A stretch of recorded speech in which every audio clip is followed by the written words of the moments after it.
The Zephyrian guards had grown complacent. For 3 standard cycles, the human had sat motionless in his crystalline cell, staring at the polished metal floor with dead eyes. His name was Marcus Chen, though the aliens had long since reduced him to a mere designation.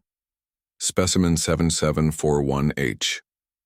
Commander Vextar observed the prisoner through the reinforced viewing panel, his forearms folded behind his chitinous back. The human appeared broken, a shell of whatever warrior had once torn through an entire Zephyrian assault battalion, with nothing but primitive kinetic weapons and raw determination. The subject shows no signs of resistance, reported Dr. Kithara, her tentacled appendages dancing over the holographic display. Neural scans indicate severe psychological trauma. Motor functions have degraded to basic survival responses only. Vextar's mandibles clicked with satisfaction. Humans were supposedly the galaxy's newest apex predators, but this one had been thoroughly domesticated. The interrogation drugs, sensory deprivation, and carefully calibrated torture had finally achieved what 3 years of conventional warfare could not: the complete subjugation of human will. "Excellent," Vextar hissed. "Begin the final extraction. Protocol. I want every detail about Earth's defensive capabilities before we dispose of this one." The extraction chamber hummed to life as restraint fields engaged around Marcus's limp form. Servo arms descended from the ceiling, each tipped, with neural interface needles designed to pierce directly into the brain's memory centers. The process was typically fatal, but that was acceptable. They had learned all they needed from keeping him alive. Dr. Kithara manipulated the controls with practiced efficiency. Initiating cranial breach in 3, 2, 1. The first. Needle touched Marcus's temple. His eyes snapped open. The change was instantaneous and terrifying. Where moments before there had been a broken shell of a man, now there was something else entirely. Something that made every primitive survival instinct in the alien's genetic memory scream in warning. Marcus moved. The reinforced restraint fields, designed to hold a rampaging Thraxian berserker, shattered like spun glass. The neural interface needles crumpled against his skin as if they were made of soft metal. But it was his chains, the quantum-locked shackles that had held him for 3 years, that truly defied explanation. They didn't break, they didn't unlock. They simply ceased to exist where they touched his wrists, dissolving into fundamental particles as if reality itself rejected their presence around him. Dr. Kithara's scream died in her throat as Marcus rose to his feet. He moved with fluid precision, every muscle fiber working in perfect harmony after years of enforced stillness. But there was something more, something that made the air itself seem to bend around him. "Impossible," Vextar whispered, his voice trembling through the comm system. "The sedatives alone should have—" Marcus turned toward the viewing panel. When their eyes met through the reinforced barrier, Vextar felt something he had never experienced in his 40-year military career: pure animalistic terror. The human smiled. "You made a mistake," Marcus said, his voice carrying clearly through the chamber despite the soundproofing. "You assumed I was broken because I stopped fighting." The viewing panel, 3 inches of transparent aluminum capable of withstanding planetary bombardment, developed a hairline crack. "You never considered that maybe I was learning." Marcus placed his palm against the wall of his cell. Where human flesh met alien metal, the crystalline barrier began to resonate at impossible frequencies. Structural integrity warnings blazed across every console in the facility.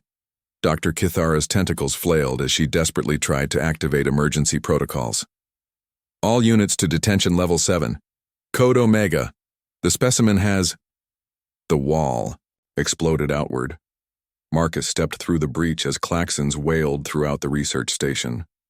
The first wave of Zephyrian guards arrived within seconds, weapons charged and ready. Their plasma rifles discharged in perfect synchronization, filling the corridor with enough destructive energy to vaporize a small building. The energy weapons beams bent around Marcus like light around a gravitational lens, scorching the walls behind him, but leaving him untouched. He walked forward through the barrage as if strolling through a gentle rain. 3 years. he said conversationally as alien soldiers scrambled to reload.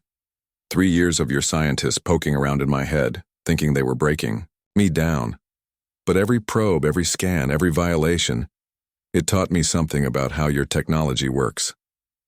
The nearest guard raised a vibroblade, the monomolecular edge humming with deadly potential. Marcus caught the weapon barehanded. The blade, designed to cut through starship hulls, crumpled in his grip. You see, you weren't studying a broken human, Marcus continued, advancing down the corridor as blast doors slammed shut ahead of him, only to buckle and tear as he approached. You were reverse engineering yourselves for me. Commander Vextar's voice echoed from hidden speakers, pitched high with panic. All stations, abandon ship. Repeat, abandon ship. Initiate core destabilization. Marcus paused at an intersection, considering the path ahead. Through the station's superstructure, he could sense the positions of every alien aboard, their bioelectric signatures as clear to him as visual targets. 3 years of neural scanning had taught him to perceive electromagnetic fields the way others perceived light. Tell the hegemony something when you report this, Marcus said, knowing his voice was being recorded on every monitoring system, still functional. Humans don't break. We adapt.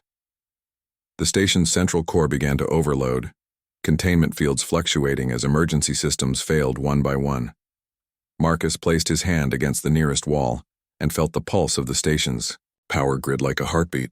With a thought, he redirected the destabilization sequence. Instead of an explosion, there was silence. In the docking bay, emergency pods launched frantically into space as the few surviving crew members fled. They would return to Zephyrian, space with stories that their commanders would initially dismiss as trauma-induced hallucinations, until similar reports began arriving from other facilities. Marcus stood alone in the station's command center, surrounded by dead controls and the soft hum of life support systems running on emergency power. Through the viewport, he could see the familiar blue marble of Earth hanging in the distance, scarred but unbroken after 3 years of siege. He closed his eyes and reached out with senses that no human before him had ever possessed. Senses developed through years of alien experimentation and guided by a will that had never truly broken. Across the solar system, he felt them. Dozens of similar research stations, each housing captured humans, each attempting to unlock the secrets of mankind's stubborn refusal to surrender. Marcus smiled again, and this time, there was nothing human in the expression at all. Let's go collect the others, he whispered to the darkness. It's time to go home. The station's engines flared to life, responding to commands issued by thought alone. In the depths of space, something that had once been merely human began its journey home, carrying with it 3 years of accumulated knowledge about alien weaknesses and the absolute certainty that humanity's war for survival had just entered a new phase. The Zephyrians had wanted to break a human. Instead, they had created something far more dangerous, a human who could no longer be broken by anything the universe had to offer.